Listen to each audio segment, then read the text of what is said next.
서로 한번 우리 축복해 볼까요? 옆에 분하고 사랑하고 축복합니다. 앞뒤 분하고도 한번 사랑하고 축복합니다. 네, 우리 인생은 평생 축복받으면서 축복을 주면서 살아갈 그런 귀한 존재들입니다. 우리가 이 세상을 살아가다 보면 우리 인간의 이성으로 이해할 수 없는 일들이 너무나도 많습니다. 오래전 알파고가 AI라고 하죠. 알파고, 인공지능 알파고가 세계 바둑계 최고의 고수 중에 하나였던 이세돌 구단을 물리치고 승리를 거둔 과학이 이렇게 위대하고 발전했구나라는 것을 체험했을 것입니다. 그러나 그 과학도 증명하지 못하는 것들이 있습니다. 그 가운데 하나가 바로 종교입니다. 종교의 영역은 과학이 절대로 증명할 수 없습니다. 만일 과학이 그 종교를 증명한다면 그것은 종교가 아닙니다. 아일랜드 작가인 오스카 와일드라는 사람이 이런 말을 했습니다. 신은 증명할 수가 없다. 증명하면 그것이 바로 과학이 된다고 말을 했습니다.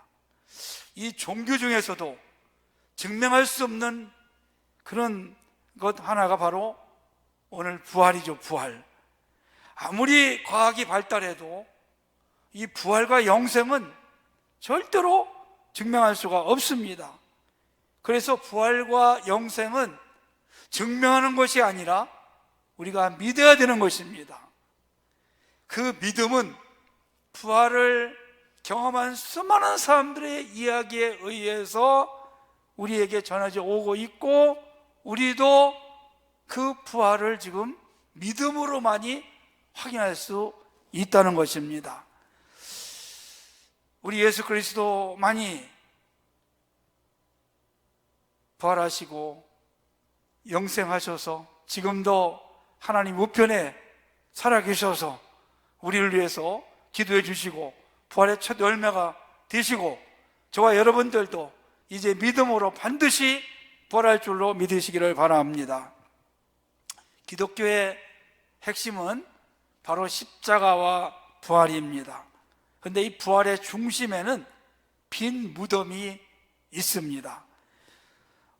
세상에 어떤 종교라도 빈 무덤이 있을 수 없습니다.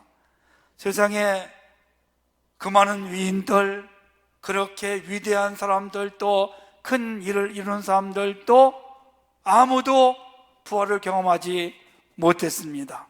그리고 그들은 큰 무덤을 자랑할 뿐입니다. 제가 여러분도 그렇겠지만 중국의 천안문에 가면 모택동에 그 미라가 있습니다. 죽을 때 그 모습으로 썩지 않도록 시신을 방부제 처리해서 지금 있죠. 그 모택동의 시신을 보려고 북경에서 멀리 떨어진 사람들 평생의 소원이 그 시신 한번 보고 죽는다는 것입니다. 저는 그런 생각을 해봤어요. 살아서도 그렇게 고생하고 힘들었는데 죽어서도 편히 쉬지 못하고 저렇게 그냥 고통스럽게 누워있구나, 이런 생각을 한번 해보았습니다. 북한에 가면 금수산 광장에 김일성과 김정일의 시신이 누워있죠. 그리고 또 이슬람 마호메트의 교주가 있습니다. 이 마호메트의 교주의 시신을 보면 그 나라 사람들이 계급이 높아진다고 그렇게 말합니다. 인도에서 50년 동안 복음을 전파한 스테니 선교사라는 분이 있습니다. 이분이 어느 날 예수 그리스도를 전하는데 그 이슬람 교도 한 사람이 찾아와서 이렇게 말하는 것입니다. 우리에게는 기독교인들이 없는 것이 하나 있습니다. 그게 뭡니까? 라고 물어보니까 메카에 가면 이 마호메트의 시체가 들어있는 관이 있어서 정말 이분이 살아있었다는 것을 우리가 확증할 수 있습니다. 당신네들이 섬기는 그 예수는 어디 관이 있습니까? 어디 무덤이 있습니까? 어디 시신이 있습니까? 라고 그들이 조롱하는 말투로 말을 하더라고요. 그때 스탠리 선교사님이 이렇게 대꾸를 했다 합니다. 그것이 바로 우리 기독교와 이슬람과 다른 점입니다. 예수님은 부활하셔서 승천하셨기 때문에 무덤 안에 계시지 않습니다. 빈 무덤은 바로 예수님이 부활하셨다는 확실한 증거입니다. 우리 예수님은 그 화려한 무덤을 자랑하지 아니하고 빈 무덤을 보여주고 있습니다. 그렇습니다, 성도 여러분. 우리 예수님은 시신을 보여주는 것이 아니라 부활하시고 남은 그 빈 무덤을 증거로 보여주고 있는 것입니다. 불교의 창시자인 석가모니는 82세에 중병에 걸려서 큰 산 나무 밑에서 마지막 죽음 설법을 저들에게 했습니다. 그가 임종설법을 통해서 이렇게 가르쳤습니다. 나는 신이 아니므로 나를 신으로 섬기지 말아달라.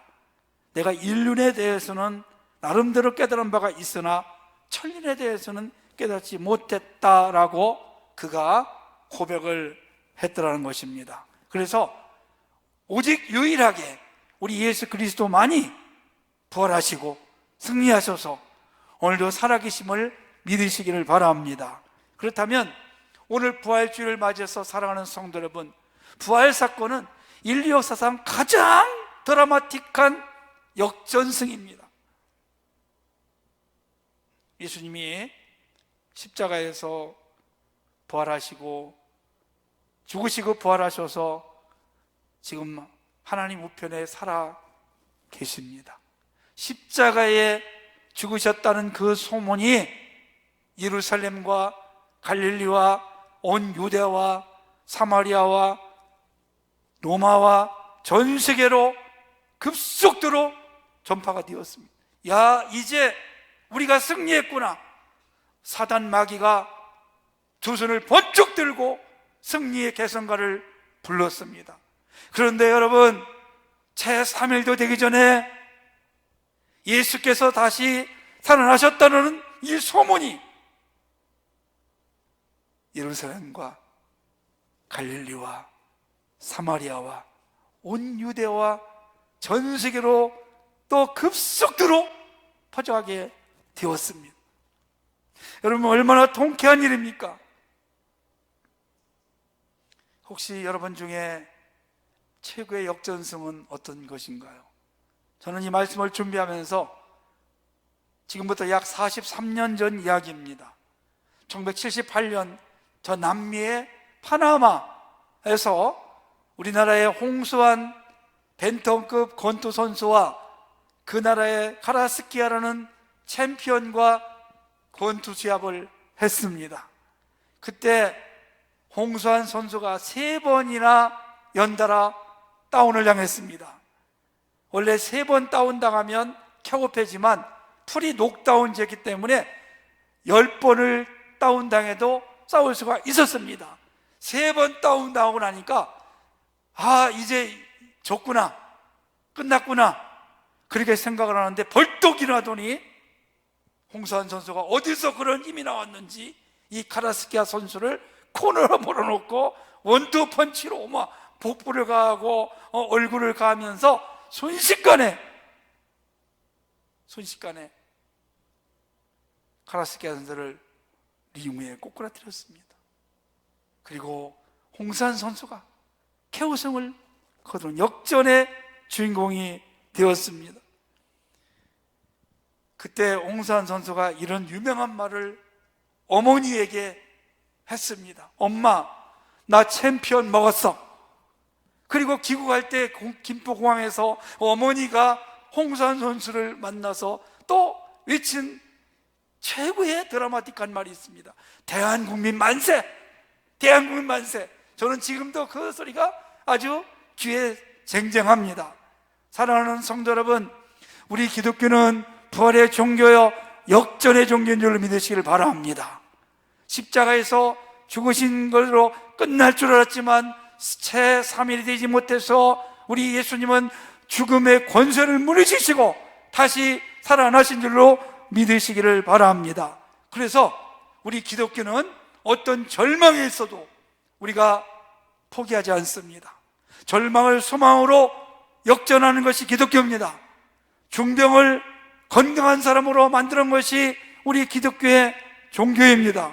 또한 죽음을 영생으로, 지옥을 천국으로 실패해 있는 자가 다시 일어나서 성공하는 것이 바로 기독교 핵심인 줄로 믿으시기를 바랍니다. 혹시라도 여러분 지금 어려움 중에 있습니까?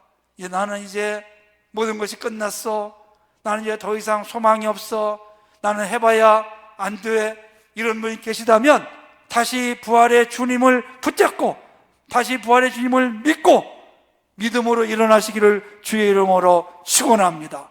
반드시 역전될 줄로 믿습니다. 오늘 본문에 예수님이 빈무덤에서 살아나셔서 빈무덤에 찾아온 여인들을 만나 주십니다.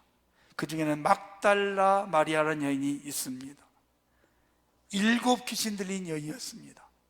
7 귀신 들렸다는 것은 7개의 귀신이 들린 것이 아니라 7은 완전수로서 최고의 악한, 흉악한 귀신 들렸다는 그런 뜻을 가지고 있습니다.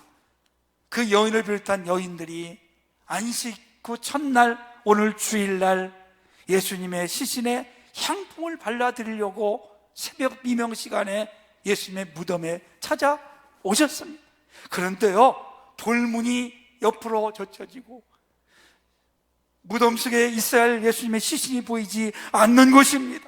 깜짝 놀랐을 때 뒤에서 여자야, 마리아야, 어찌하여 울며 누구를 찾느냐, 이런 음성이 들립니다. 바로 예수님이 살아계셔서 살아나셔서 이 막달라 마리아를 만나 주셨습니다. 할렐루야. 사랑하는 여러분, 막달라 마리아와 이 여인들이 어떤 여인들이었습니까? 막달라 마리아는 7 귀신을 치료받고 그때부터 예수님을 떠나지 않았습니다. 예수님이 복음사역을 하면서 어려울 때 재산을 팔아서 예수님의 복음사역에 모든 것을 다 바친 여인입니다. 예수님이 갈릴리에 가시면 갈릴리를 따라가십니다.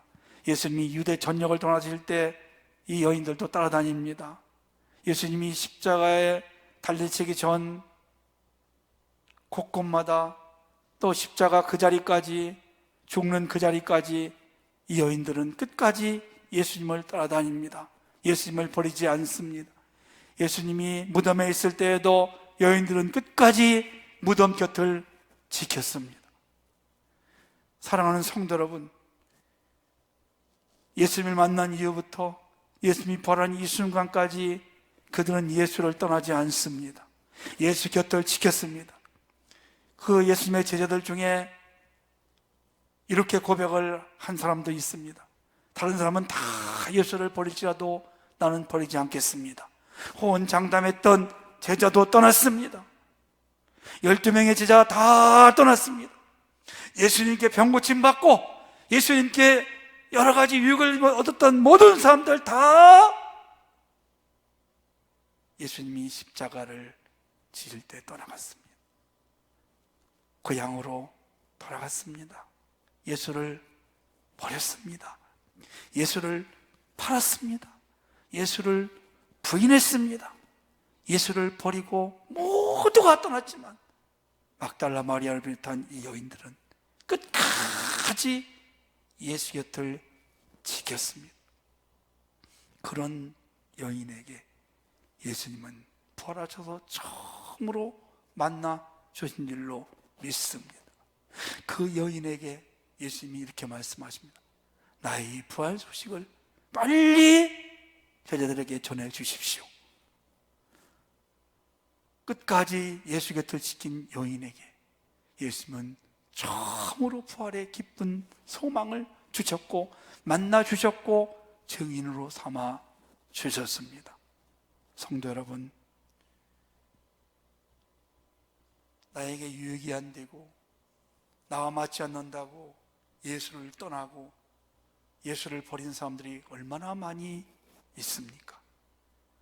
나의 유익이 없거나 나와 맞지 않거나 어떤 상황에 있어도 끝까지 예수 곁을 지킨 이 막달라 마리아와 같은 그런 믿음의 우리 성도님들이 다 되시기를 주의 이름으로 축원합니다.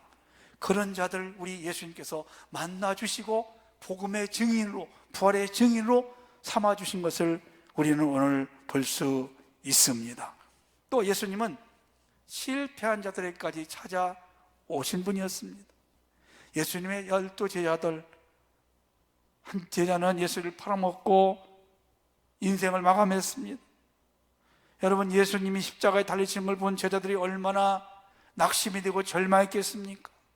예수님을 위해서 인생을 포기하고 세상의 부귀영화를 포기하고 명예를 포기하고 재산을 포기하고 그랬던 그 사람들, 예수님이 십자가에 달리는 걸 보고 너무나 실망했어요.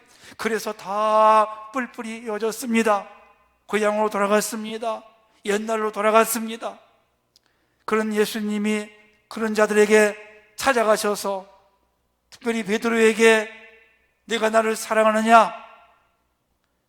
그 말씀 속에는 너가 나를 버리고 나를 배신한 거 내가 다 잊어버렸다, 내가 너를 용서해 주었다, 이런 넓은 마음을 가지고 오늘도 실패한 자에게 찾아올 줄로 믿으시기를 바랍니다. 사랑하는 성도 여러분, 일이 잘 되지 않으십니까? 내 인생은 실패한 인생이야. 나는 더 이상 이제 소망이 없어. 나는 해봐야 어떤 성과가 없어. 나는 이제 더 이상 해야 할 의무가 없어.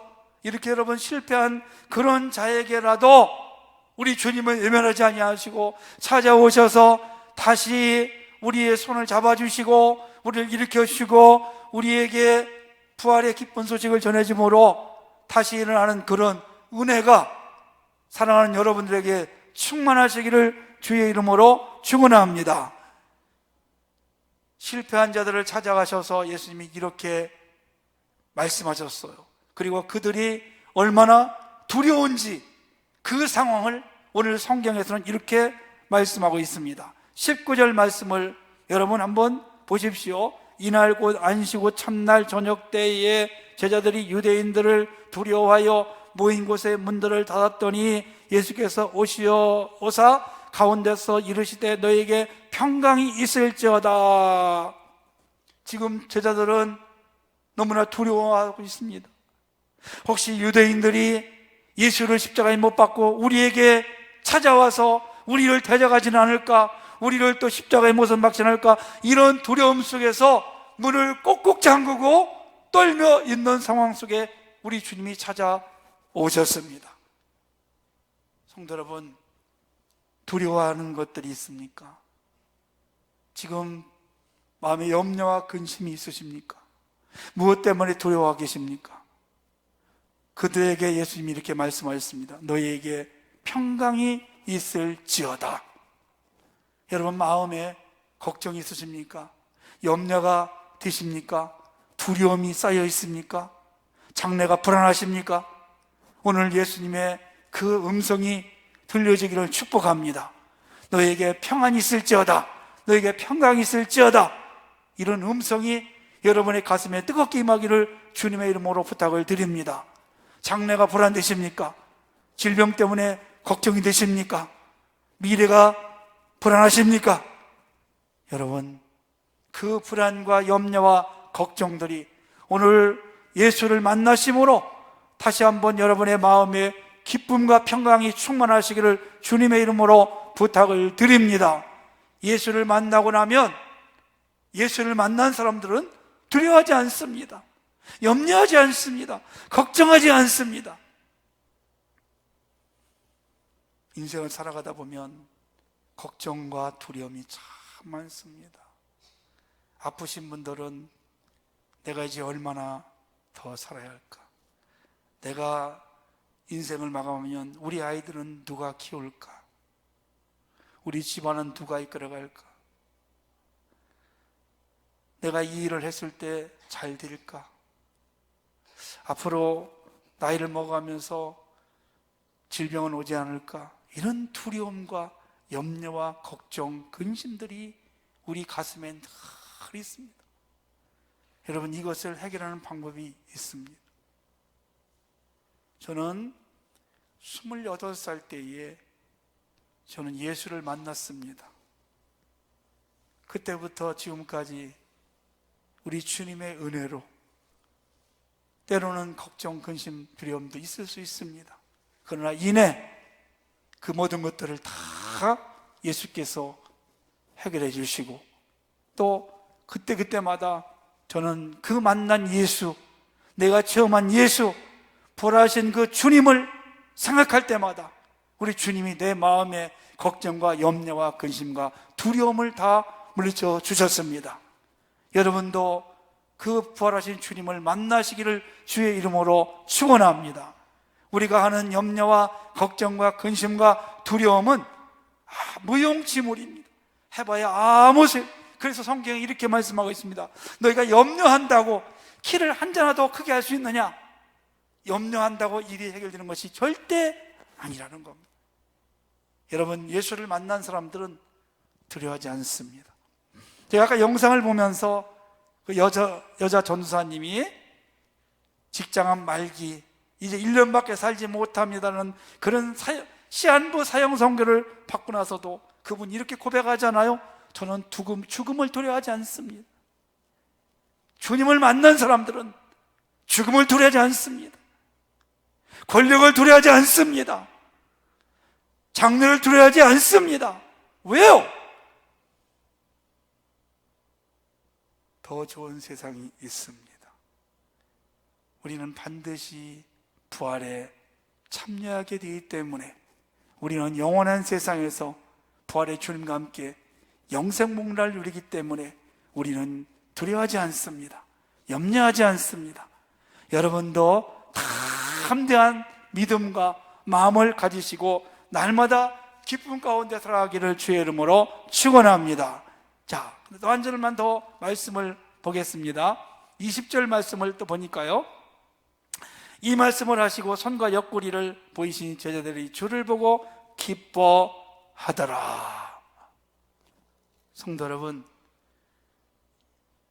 사도 바울은 감옥에 있을 때 빌립보서를 기록했습니다. 빌립보서의 주제는 기뻐하라는 뜻입니다. 내가 기뻐하니 너희도 기뻐하라. 기뻐하라는 말이 얼마나 많은지 모릅니다. 어떻게 감옥에 있는 상황 속에서 기뻐할 수 있었을까요? 바울은 부활하신 주님을 만났기 때문에 그렇습니다. 주님을 만난 사람들은 두려워하지 않습니다. 마음의 평안을 누립니다. 그리고 주님을 만난 사람들은 항상 기뻐할 수 있습니다. 이화여대 초대 총장이었던 김한란 박사님이 죽음을 앞에 두었을 때 수많은 제자들이 찾아와서 슬퍼하며 울었습니다. 그때 그분이 이런 유명한 말을 남겼습니다. 여러분, 슬퍼하지 마십시오. 내가 죽거들랑 장송곡을 부르지 말고 할렐루야 코러스를 불러주십시오. 나는 죽는 것이 아닙니다. 나는 끝이 아닙니다. 나는 잠시 잠을 잘 뿐입니다. 다시 만날 수 있습니다. 대신 사랑하는 제자들이요, 나를 위해서 찬송을 불러주십시오. 그리고 그의 묘배에는 이렇게 기록되어 있습니다. 항상 기뻐하라. 쉬지 말고 기도하라. 범사에 감사하라. 할렐루야. 우리의 죽음은 끝이 아닙니다. 우리의 죽음은 잠깐 잠자는 것과도 같습니다. 우리는 반드시 부활의 첫 열매 되신 예수님처럼 우리는 반드시 부활할 줄 믿습니다. 그 부활의 소망을 오늘 다시 한번 마음에 간직하시고 어떤 상황 속에서도 믿음을 굳건하게 지키시기를 원합니다. 어떤 시련이 오고 어떤 고난이 와도 막달라 마리아처럼 그 믿음의 자리를 떠나지 않기를 간절히 소망합니다. 그리고 부활의 주님을 오늘 만나시기를 원합니다. 그 소망을 가지시고 두려움과 걱정과 염려, 근심을 뒤로하고 여러분의 마음속에 주의 평강이 항상 함께 하시기를 간절히 소망합니다. 여러분의 마음속에 주님 때문에 기뻐할 수 있는 그런 놀라운 일들이 오늘 부활주일을 맞이해서 예배 참여하신 여러분들에게 여러분의 일생이 끝나는 그날까지 늘 충만하시기를 예수님의 이름으로 축원합니다.